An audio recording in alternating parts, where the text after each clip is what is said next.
Puis est venu le tour de l'Irak, de la Libye et de la Syrie.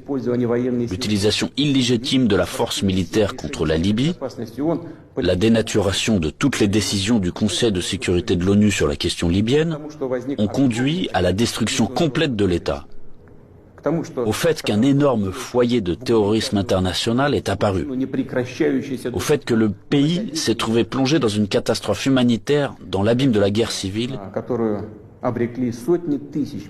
qui a duré plusieurs années et se poursuit encore, la tragédie à laquelle des centaines de milliers, des millions de personnes ont été condamnées, non seulement en Libye, mais dans toute cette région, a provoqué un exode migratoire massif de l'Afrique du Nord et du Moyen-Orient vers l'Europe. Un sort similaire a été réservé à la Syrie. Les opérations militaires de la coalition occidentale sur le territoire de ce pays, sans le consentement du gouvernement syrien et sans la sanction du Conseil de sécurité de l'ONU, ne sont rien d'autre qu'une agression, une intervention. Cependant, l'invasion de l'Irak, qui n'avait aucun fondement juridique non plus, occupe une place particulière. Comme prétexte, ils ont choisi les prétendues informations fiables dont auraient disposé les États-Unis sur la présence d'armes de destruction massive en Irak.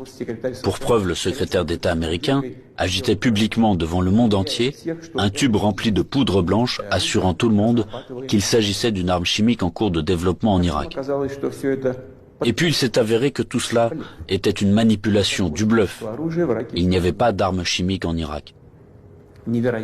C'est incroyable, surprenant, mais le fait est là. Il y a eu des mensonges au plus haut niveau étatique et du haut de la tribune de l'ONU. Et en conséquence de cela, il y a eu des sacrifices énormes, des destructions, une progression incroyable de terrorisme. En fait, on a l'impression que pratiquement partout, dans de nombreuses régions dans le monde, là où l'Occident vient mettre en place son ordre, cela se termine en blessures sanglantes qui ne cicatrisent pas. Pour ceux qui seraient tentés de s'ingérer dans les événements en cours. Quiconque essaiera d'interférer contre nous, et plus encore de créer des menaces pour notre pays, pour notre peuple, doit savoir que la réponse de la Russie sera immédiate et mènera à des conséquences auxquelles vous n'avez jamais fait face dans votre histoire. Nous sommes prêts à n'importe quelle évolution de la situation. Toutes les décisions nécessaires à cet égard ont été prises. J'espère être entendu.